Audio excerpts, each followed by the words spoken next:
दोस्तों, शारदीय नवरात्रि 2024 में मां दुर्गा पालकी पर सवार होकर कल 3 अक्टूबर को पृथ्वी लोक पर पधारेगी। दोस्तों, इस बार शारदीय नवरात्रि का पर्व पूरे 9 दिनों तक मनाया जाएगा। ना एक भी दिन कम, ना एक भी दिन ज्यादा, पूरे 9 दिनों तक माता रानी की विशेष रूप से पूजा आराधना की जाएगी। शारदीय नवरात्रि का महापर्व इस बार 2024 में 3 अक्टूबर दिन गुरुवार से शुरू होकर 11 अक्टूबर दिन शुक्रवार को समाप्त होंगे। दोस्तों, इस वीडियो में हम बात करने हैं नवरात्रि में कौन कौन सी सब्जियां खाना चाहिए और कौन कौन सी सब्जी नहीं खाना चाहिए और कौन सा फल खाने से व्रत टूट जाता है।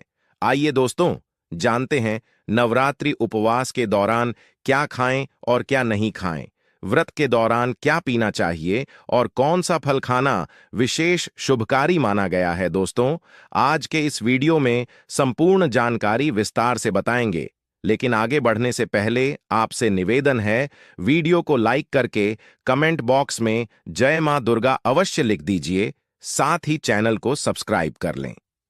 दोस्तों, शास्त्रों के अनुसार व्रत चाहे किसी भी प्रकार का क्यों ना हो, व्रत से जुड़े नियमों का पालन करना बहुत जरूरी माना जाता है, क्योंकि जो मन के मुताबिक किया जाए वो संघर्ष नहीं कहलाता।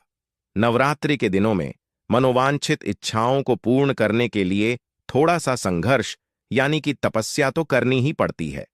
माता रानी का आशीर्वाद और कृपा पाने के लिए व्रत को पूर्ण रूप से विधि विधान से किया जाना चाहिए, तभी आपको व्रत का पूर्ण फल प्राप्त होता है।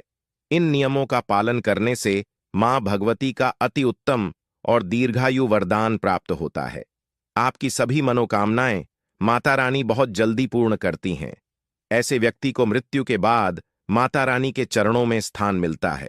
ऐसा व्यक्ति सदैव मां की सेवा करता है और ऐसे व्यक्ति को स्वर्ग लोक में स्थान मिलता है। इसीलिए दोस्तों, हमारे धार्मिक शास्त्र भी यही कहते हैं कि सच्चे दिल से अगर आपके मन में ईश्वर के प्रति पूर्ण श्रद्धा भाव हो तो बिन पूजा पाठ के ही सारा पुण्य फल मिल जाता है, और वही अगर मन में ईश्वर के प्रति किसी प्रकार की कोई शंका हो तो उस मनुष्य को कई जन्मों तक सुखों को प्राप्ति नहीं होती। ऐसा मनुष्य नरक में ही भटकता रहता है। भगवद गीता में भगवान श्री कृष्ण ने स्वयं कहा है, जो मनुष्य सच्चे हृदय से ईश्वर को पुकारता है तो उसका नाता उस परम दैवीय शक्ति से जुड़ जाता है, जिस परम शक्ति को मनुष्य दिल से सच्चे हृदय से पुकारता है। इसलिए दोस्तों, भगवान श्री कृष्ण भी यही कहते हैं कि सच्चे हृदय से ईश्वर को पुकारो तो वह आपकी सभी प्रकार की इच्छाओं को अवश्य पूर्ण करते हैं। दोस्तों, सबसे पहले बात करते हैं कि नवरात्रि व्रत के दौरान कौन सी ऐसी वो चीजें हैं जिनका सेवन नहीं करना चाहिए और क्या नहीं पीना चाहिए, और कौन सा फल खाने से व्रत संपूर्ण और सफल हो जाता है। दोस्तों, सबसे पहली बात, नवरात्रि के दिनों में चाहे मर जाना, पर भूलकर भी नवरात्रि के दिनों में गोलगप्पे यानी पानी पूरी कभी मत खाना, क्योंकि इस दिन कभी कभी बीच में मां संतोषी का वार शुक्रवार पड़ जाता है। और जैसा कि आप सभी जानते हैं कि शुक्रवार को मां संतोषी का वार कहा जाता है। मां संतोषी खट्टी चीज खाने वाले व्यक्ति से हमेशा क्रोधित रहती है, नाराज रहती है, क्योंकि नवरात्रों में मां संतोषी जागृत अवस्था में होती है। माता संतोषी की शक्ति नवरात्रि दिनों के दौरान कई करोड़ गुना बढ़ जाती है। जब भी नवरात्रि पर्व के दौरान शुक्रवार का दिन पड़ जाए तो इस दिन इमली नहीं खाना चाहिए। इससे माता संतोषी रुष्ट हो सकती हैं और आपको दंड दे सकती हैं। नवरात्रि में पड़ने वाले शुक्रवार को ना तो नींबू का जूस पीना चाहिए और ना ही नींबू खाना चाहिए। वैसे तो नवरात्रि के व्रत में नींबू खा लेना चाहिए, पर अगर शुक्रवार का दिन हो तो माता संतोषी के क्रोध से बचने के लिए आपको नींबू नहीं खाना चाहिए। इस दिन नींबू का पूर्ण रूप से त्याग करना चाहिए। दोस्तों, अब आपको बताते हैं कि नवरात्रि में पानी पूरी क्यों नहीं खाना चाहिए, क्योंकि दोस्तों उसमें लहसुन, प्याज और खट्टा भी होता है, जो कि आपके व्रत को खंडित कर सकता है। इससे आपको पाप लग सकता है। इस बात का विशेष रूप से ध्यान रहे। अगर आप शुक्रवार को खट्टी चीजें नहीं खाते तो माता संतोषी आपको धन धान्य से मालामाल कर देती हैं, आपके घर में अपना निवास बना लेती हैं। दोस्तों, नवरात्रि के अलावा माह में अन्य दिन पड़ने वाले शुक्रवार को यदि आप व्रत रखते हो तो आपको इस चीज का त्याग करना चाहिए, पालन करना चाहिए। दोस्तों, नवरात्रि के दिनों में व्रतधारी को सेब जरूर खाना चाहिए। धार्मिक शास्त्रों में बताया जाता है कि भगवान के भोग में सेब आदि जरूर अर्पित किया जाता है। अगर आपने व्रत रखा है तो आपको सेब जरूर खाना चाहिए। केला, पपीता, अनार और मीठे अंगूर जरूर खाना चाहिए। इन फलों से व्रतधारी को शक्ति मिलती है, ऊर्जा मिलती है और व्रत भी संपूर्ण हो जाता है। शास्त्रों में बताया जाता है कि नवरात्रि के दिनों में व्रतधारी को सीताफल जरूर खाना चाहिए। सीताफल खाने से अनेकों ऐसी बीमारियां हैं जो खत्म हो जाती हैं। भक्तों, माना जाता है कि नवरात्रि के दिनों में सीताफल घर में लाना बड़ा ही शुभ माना गया है और आप चाहें तो माता रानी को सीताफल का भी भोग लगा सकते हैं। वही दोस्तों, सीताफल खाने से नवरात्रि में व्रतधारी का व्रत भी सफल हो जाता है, क्योंकि इसमें माता सीता का आशीर्वाद मिला हुआ होता है। माना जाता है कि प्रभु श्री राम के वनवास काल में माता सीता ने यही फल खाया था। नवरात्रि के दौरान इसे जो भी व्रतधारी इस फल को खाता है, उसे किसी भी प्रकार के दुखों का सामना नहीं करना पड़ता। इसलिए सीताफल आपको जरूर खाना चाहिए। इससे माता सीता प्रसन्न होती हैं और आशीर्वाद देती हैं। दोस्तों, नवरात्रि उपवास में आप तेल में तली हुई हरी मिर्च खा सकते हैं, लेकिन कम मात्रा में खाना है। व्रत के दौरान ज्यादा तीखा नहीं खाना चाहिए, क्योंकि व्रत में तीखा खाने से जो व्रतधारी की पेट की आंतें होती हैं, उसमें जख्म हो सकते हैं। क्योंकि इस दौरान हम भूखे रहकर व्रत का पालन करते हैं, तो हमारे पेट में कुछ नहीं होता। इसीलिए हल्का खाना ही सर्वप्रिय और उत्तम माना जाता है। नवरात्रि उपवास में रसीले आलू अवश्य खाना चाहिए। इससे हमारे शरीर में जो ऊर्जा की भरपूर जरूरत होती है, वो पूरी हो जाती है। दोस्तों, नवरात्रों में उपवास के दौरान भिंडी की सब्जी जरूर खाना चाहिए। भिंडी में कई ऐसे पोषक तत्व मौजूद होते हैं जो कि हमारी हड्डियों को मजबूत बनाते हैं, तथा नवरात्रों में बैंगन की सब्जी जरूर खाना चाहिए। लेकिन इस बात का ध्यान रहे, जब नवरात्रों में सोमवार का दिन पड़ जाए तो बैंगन की सब्जी मत खाना। इससे आपको पाप भी लग सकता है, क्योंकि हमारे शास्त्रों में सोमवार के व्रत में बैंगन की सब्जी खाना सख्त मनाही है। दोस्तों, नवरात्रों में सब्जी में हरा धनिया जरूर डालना चाहिए। हरे धनिये से भी व्रतधारी को आवश्यक पोषक तत्व मिलते हैं। नवरात्रि उपवास के दौरान सब्जी में हरा धनिया अवश्य खाएं। इससे जो शुगर लेवल होगा वो भी कम हो जाएगा, यानी कि मेंटेन रहेगा। दोस्तों, नवरात्रि के दिनों में रिफाइंड तेल भूलकर भी व्रत के दौरान नहीं खाना चाहिए। सरसों का तेल, मूंगफली का तेल और देसी घी, नारियल का तेल खाना अच्छा माना जाता है। दोस्तों, नवरात्रों में व्रतधारी को डब्बे बंद जूस और डब्बा बंद लस्सी नहीं पीनी चाहिए। उसमें कई केमिकल मिले होते हैं, जिसकी वजह से आपका व्रत टूट सकता है। जब भी आप फलों का जूस पिएं तो याद रखें, उसमें नमक ना डालें, नहीं तो व्रत टूट जाएगा। साथ ही साथ जूस में बर्फ भी नहीं डालना चाहिए। फलों का सादा जूस पीने से व्रत सफल होता है। और हां दोस्तों, वास्तु टेल्स की तरफ से मैं तो आपको यही कहूंगा कि नवरात्रि के दौरान आप बाहर का कुछ भी ना खाएं। अगर आप व्रत रख रहे हैं तो बाहर से जूस भी ना पिएं, क्योंकि आजकल एक विशेष कम्युनिटी खाने में थूक डाल रही है। आए दिन ये खबर आप लोग सुन सकते हो, तो बेहतर यही रहेगा कि अगर आप बाहर से जूस वगैरह कुछ पी रहे हैं तो पहले दुकानदार देख लें, क्योंकि आपके खाने के साथ क्या होगा। आए दिन की न्यूज से आप पता कर सकते हैं, न्यूज देख सकते हैं। दोस्तों, नवरात्रि व्रत के दौरान सिंघाड़े का आटा या कूटू का आटा खाने से पहले आप अच्छे से ये देख लें कि आटा पुराना ना हो, क्योंकि पुराने आटे में कीड़े वगैरह पड़ जाते हैं, जिसके कारण आपका व्रत खंडित हो सकता है। ये छोटे छोटे कीड़े हमें दिखाई नहीं देते और आपके मुंह तक पहुंच जाते हैं। ऐसा आटा खाना मतलब कीड़े मकोड़ों का मांस खाने के बराबर माना गया है। दोस्तों, नवरात्रि के उपवास के दौरान आप शाम के समय खाने में दही छाछ ले सकते हैं, आलू खा सकते हैं, आलू के चिप्स खा सकते हैं, साथ ही साबूत दाने की टिकिया बनाकर भी खा सकते हैं, साबूत दाने की खिचड़ी खा सकते हैं।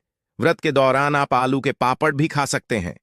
कई सब्जियां तो ऐसी भी है जो नवरात्रि के दौरान आप भोजन में शामिल कर सकते हैं, जैसे कि गाजर, भिंडी, कद्दू, लौकी। सलाद में खीरे, टमाटर, शलगम, चुकंदर को शामिल कर सकते हैं। लेकिन याद रहे, शुक्रवार के दिन सलाद में टमाटर को शामिल ना करें और ना ही नवरात्रि के पूरे 9 दिन प्याज को शामिल करें। सलाद खाने से आपको एनर्जी मिलेगी और आपका व्रत भी सफल हो जाएगा। दोस्तों, नवरात्रि के दौरान आप दूध पी सकते हैं जो कि आपको एनर्जी देगा। चाय वगैरह भी पी सकते हैं, लेकिन याद रहे उसमें नमक भूल से भी न डालें। चाय में नमक डालने से व्रत टूट जाएगा और इससे हड्डियां भी गल जाती हैं।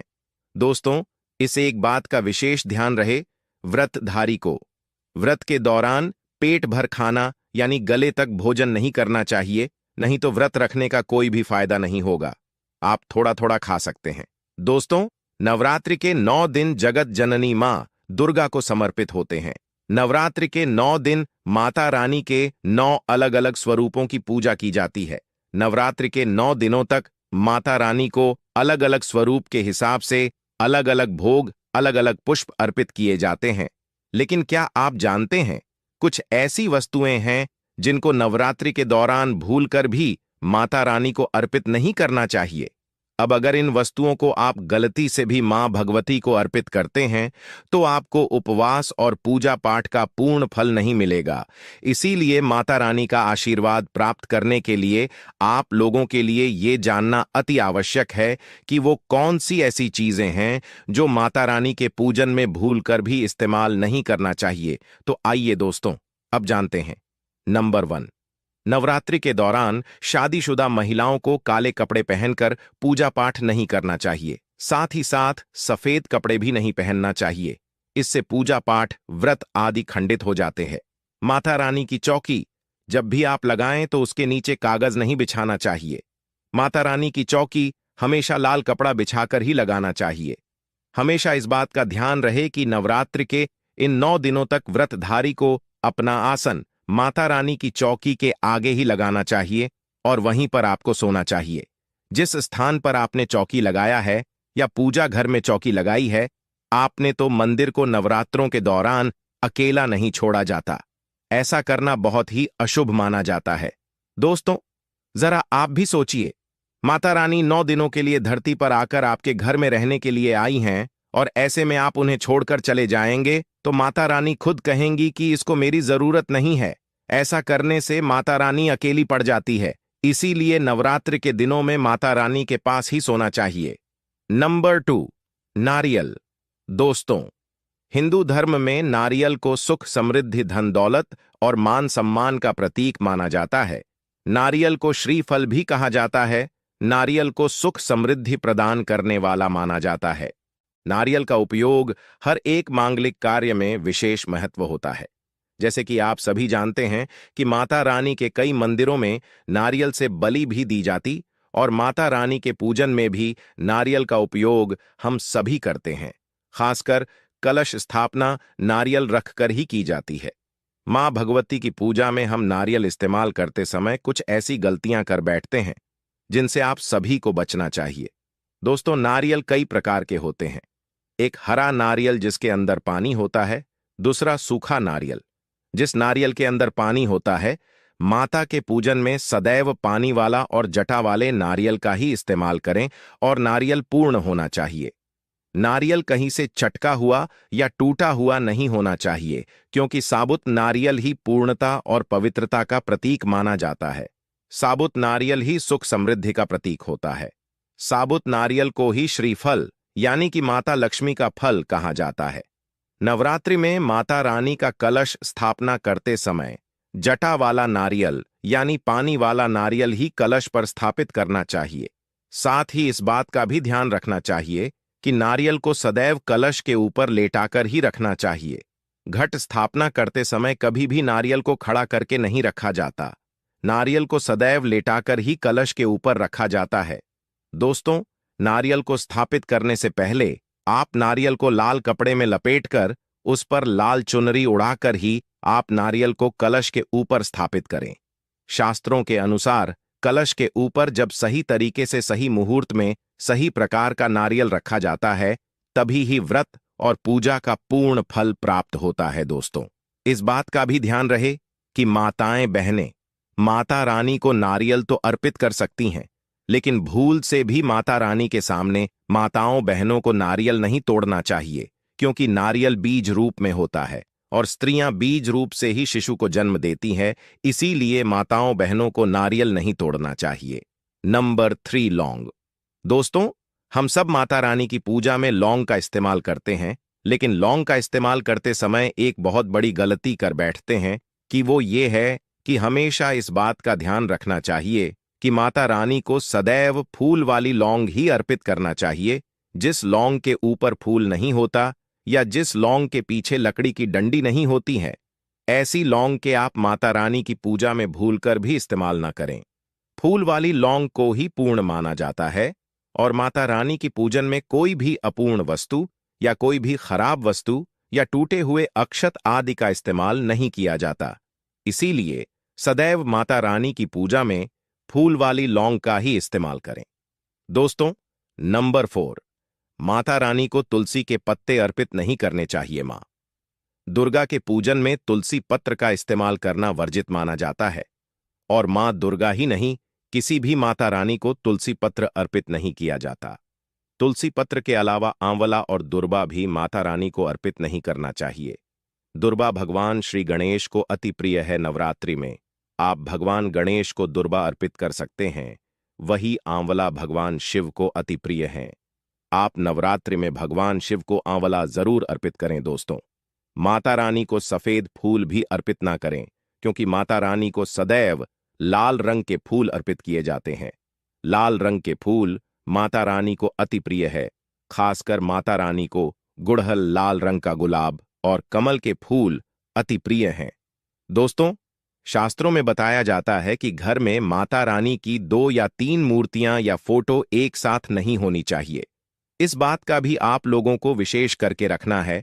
वही माता रानी के पूजन में किसी भी खंडित वस्तु का इस्तेमाल ना करें, जैसे कि चटका हुआ, टूटा फूटा खंडित दीपक या फिर चटका हुआ कोई बर्तन। साथ ही इस बात का भी ध्यान रहे कि लोहे के और प्लास्टिक के बर्तन आप माता रानी की पूजा में भूल से भी इस्तेमाल ना करें, क्योंकि प्लास्टिक के चाइनीज बर्तन हड्डियों के पाउडर से मिलकर बने होते हैं। ऐसा भूल से भी ना करें। ऐसे बर्तनों को माता रानी की पूजा से सदैव दूर रखें। आप जो माता रानी को पुष्प अर्पित कर रहे हैं, उन्हें सूंघे नहीं, ना ही गिरे हुए फूल या फिर मुरझाए हुए फूल माता रानी को अर्पित करें।